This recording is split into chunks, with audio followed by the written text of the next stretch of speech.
For at least the last 40 years, although the exact date of acquisition was not known, Stud's Treacle had been in possession of an 80-storey building in Greenwich Village. How precisely a man whose only previous occupation had been in a brief but notorious stint as brace player for the Pricks could ever afford to purchase such real estate, relatively sought after even in the 80s, was not known.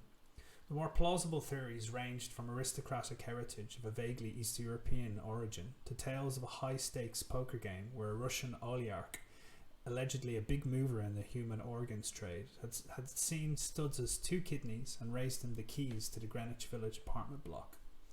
Then, of course, there were the base and groundless rumours.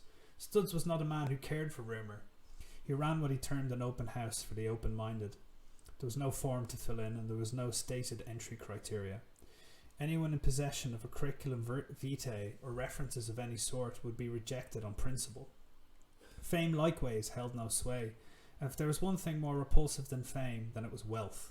That crowd could buy a postcard at the Chelsea Hotel and fuck off back to mediocrity. Any suburbanite coming to the village to play cool before retreating back to the suburbs to die was sniffed out by Studs' rat-like nose the moment they stepped foot into the lobby. Despite the perpetual gloom, Mr. Treacle's eyes were hidden behind sunglasses. His boots were raised on the desk, and he read novels that one could only assume had been library books, owing to the absence of a cover and the plethora of stamps on the inside page. As Alex stepped in off the pavement wearing a pair of Groucho Marx glasses and a fake moustache, Studs Treacle sniffed the air. Hello? She said. Studs made no verbal response and offered no physical acknowledgement of the presence of a potential customer. Are you busy? Want me to come back later? Nothing.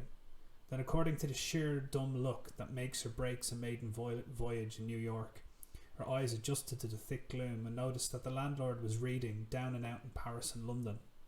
Orwell, huh? She said, setting down her guitar case. You've read Orwell? Said Studs, lowering the book an inch.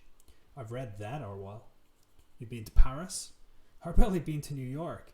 She tried to laugh, but there was something about the slow collapsing wallpaper that seemed to prohibit it.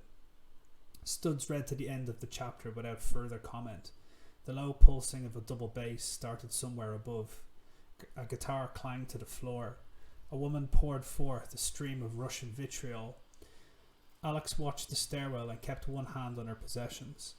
The muffled thud of bodies, bed springs starting to groan. Studs lowered the book and inspected the new arrival without acknowledging the groans above. The candidate before him did not appear to be another tourist, but looks could be deceiving. Doubly so if the individual was wearing a pair of Groucho Marx glasses. You some kind of sex offender? Excuse me? Said Alex. The disguise. You saw him as sicko or what? It's Halloween night, said Alex, pulling off the glasses. You can scan me if you want. Bluffing with Studs Treacle was not a wise move, but he admired the balls of it. Do I look like I care about your little online life? Do I look like I care if you care? Said Alex, bringing her voice just shy of a shout to overcome the rapidly increasing groans from upstairs. Musician? Asked Studs, with a nonchalant gesture towards the guitar case. Yeah? Folk? Fuck no, punk! The sound of a headboard thudding against the wall. And you've read Orwell? Some. The Smiths or the Clash? The Clash. Lennon and McCarthy. Well, I don't really. Lennon or McCarthy. Fine, neither. Studs snorted. He lowered his boots from the counter. He reached to the key hooks behind his head and tossed the key on the counter. 6th floor, bottom of the corridor, last door on the left. Well, how much is that? Later. But when should I? Later, said Studs, raising up his skinned book and blocking all further communication. The groaning upstairs came to a climax, and feeling like she'd just passed some sort of test, although for what and for whom she could not exactly say, Alex felt oddly compelled to proceed at pace. She picked up her guitar case, with its lone New York sticker, and made for the elevator. The contraption was one of those cage affairs that displayed its innards to the public like some industrial autopsy.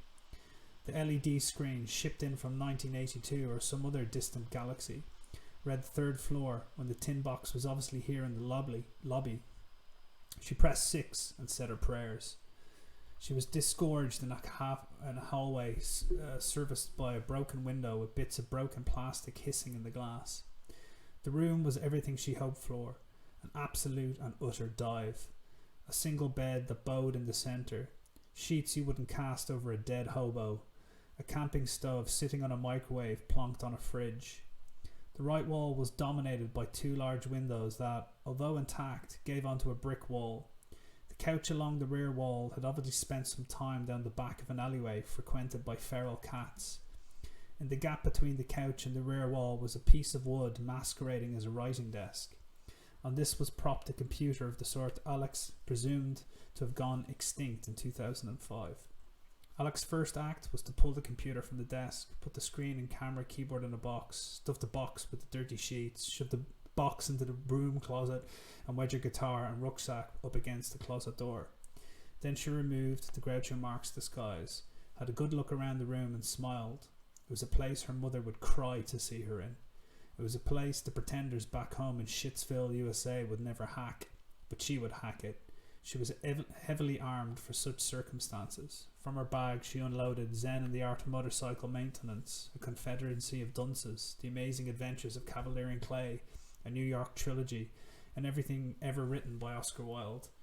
Having unpacked her books and arranged them in autobiographical order, that being the order in which they made their appearance in her life, there was little else to lift in the bag. A few t-shirts, a couple of pairs of jeans, and a small bag of toiletries. The problem of sheets would have to wait till the problem of money was sorted. She draped a towel over the mattress, and happy that she had done everything that she could be done, she sat down to do what she had come to NYC to do. She took out her guitar case and began to play.